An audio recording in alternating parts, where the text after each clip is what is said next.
外交部发言人周二发表谈话表示，中国政府决定召回中国驻立陶宛大使，并要求立政府召回驻中国大使。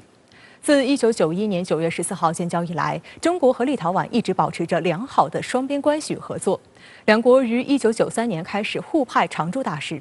然而，即将迎来建交30周年之际，中立良好的双边关系却发生了变化，背后的原因是什么？来看报道。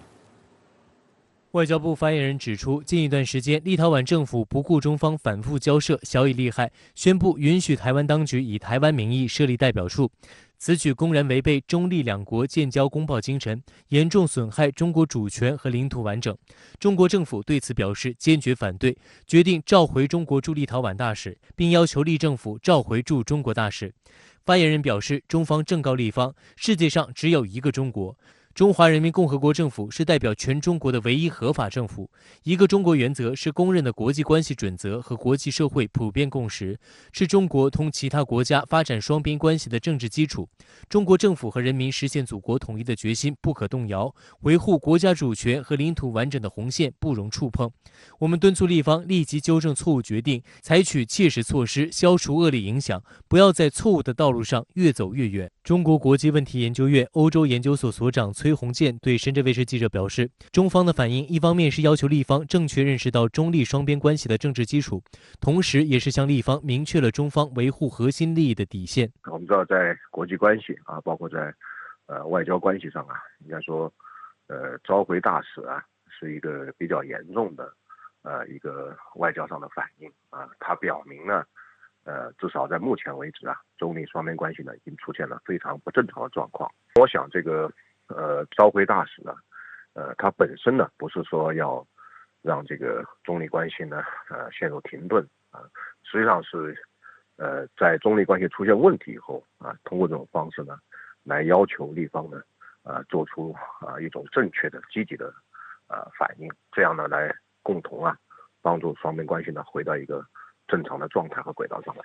外交部发言人同时正告台湾当局，台独是死路一条，图谋在国际上搞分裂活动绝对不会得逞。国台办发言人马晓光当天也强调，世界上只有一个中国，台湾是中国领土不可分割的一部分。一个中国原则是公认的国际关系准则和国际社会普遍共识，两岸统一的历史大势是任何人、任何势力都无法阻挡的。我们正告民进党当局，勾连外部势力进行谋独挑衅，只能自食恶果。任何人都不要低估我们捍卫国家主权和领土完整的坚定决心、坚定意志、强大能力。立陶宛外交部周二下午对中国外交部的决定表示所谓遗憾，并狡辩说，立陶宛在尊重一个中国原则的同时，愿像欧盟和世界许多国家一样，谋求与台湾发展互利关系。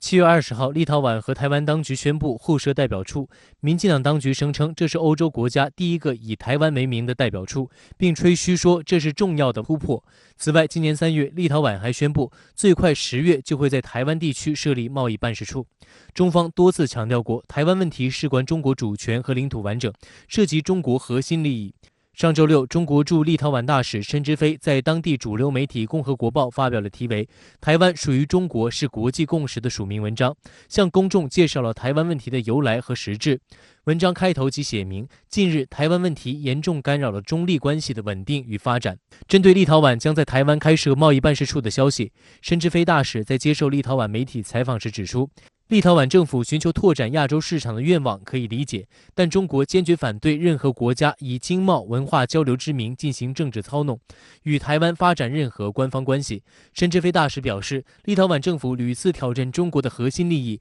导致现在中立关系面临危机。面积仅6.5万平方公里的立陶宛是波罗的海3国之一。1940年苏德战争前夕被并入苏联版图，1990年宣布独立，人口不到300万。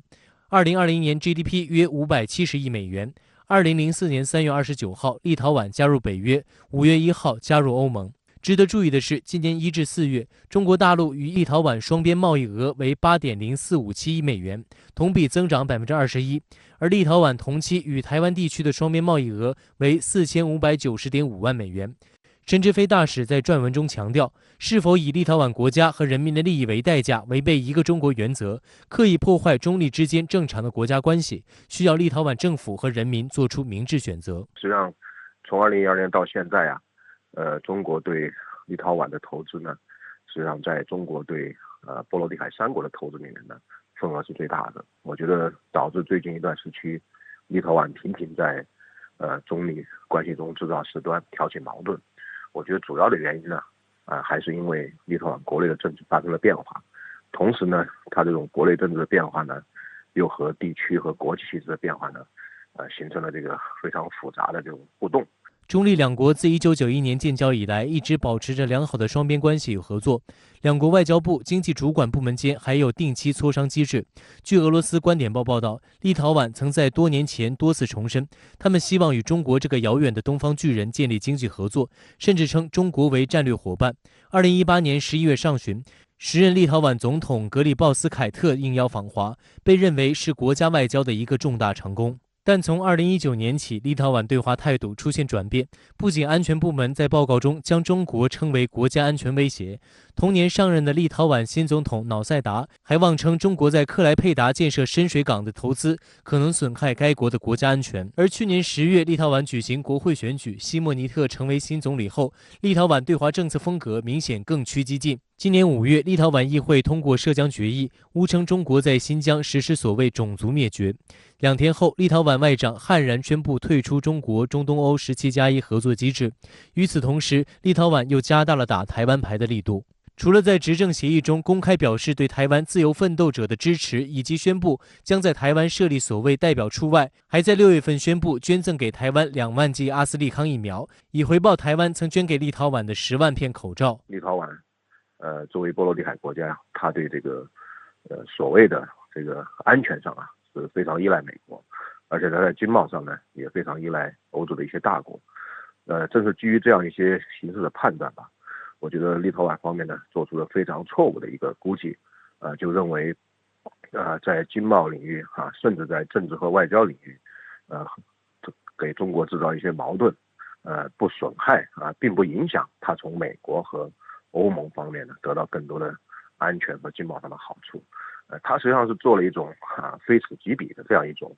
所谓的选择。公开报道显示，上一次中国召回驻外大使是在1995年，当时因美国政府允许时任台湾地区领导人李登辉访美，中国政府召回了时任驻美大使李道玉。为了表示抗议，中国政府当时还停止了一切中美高层往来，直至美方承诺遵守一个中国原则后，李道玉才奉命返任。此外，在上个世纪80年代，因荷兰政府批准本国公司售台潜艇，中国立即召回了驻荷兰大使。1981年5月，中荷两国外交关系降为代办级，直至1984年2月1号，两国恢复大使级外交关系。而2次召回大使的涉外事件都与台湾有关。我们可以看到台湾问题或者说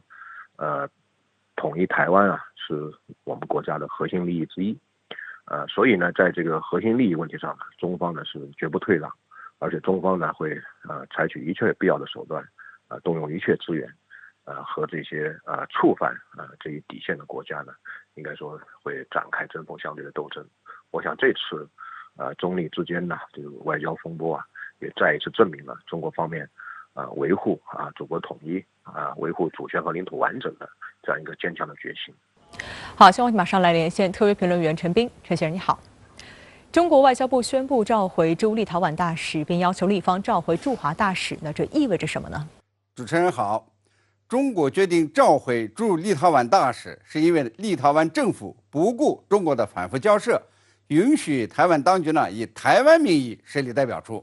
这严重危害了中国的主权和领土完整，是在变相的推动或者是承认台独。在我的印象之中立陶宛是第一个与中国建交的国家中使用所谓台湾代表处的国家，也是台湾当局18年来首个在欧洲国家首都设立的代表处。去年美国有几十名议员也曾鼓噪要把台湾的驻美代表处改为台湾代表处，最后是不敢做，现在全称仍然是驻美台北经济文化代表处。台湾当局在国外设立的代表处也好，办事处也好，这个前缀都是台北，而不是台湾。这一字之差反映的是相关国家和地区是不是坚持一个中国原则。说台湾就是支持台独，说台北就是坚持一个中国。中国这次是以升高级别的形式宣布召回驻立陶宛大使，并且要求立陶宛呢也要召回驻中国大使。我们知道呢，中国外交部若以具名的发言人发表声明，则是一般层级的表态；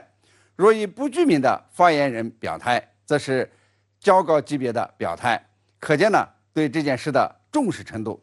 声明说的话呢也很重，说呢世界上只有一个中国，中华人民共和国政府是代表全中国的唯一合法政府。一个中国原则是公认的国际关系准则和国际社会普遍的共识，是中国同其他国家发展双边关系的政治基础，维护这个国家主权和领土完整的红线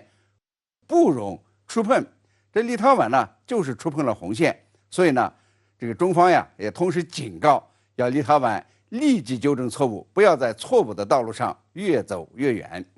好，请陈斌先生保持在线，稍后我们将会继续连线您，谢谢。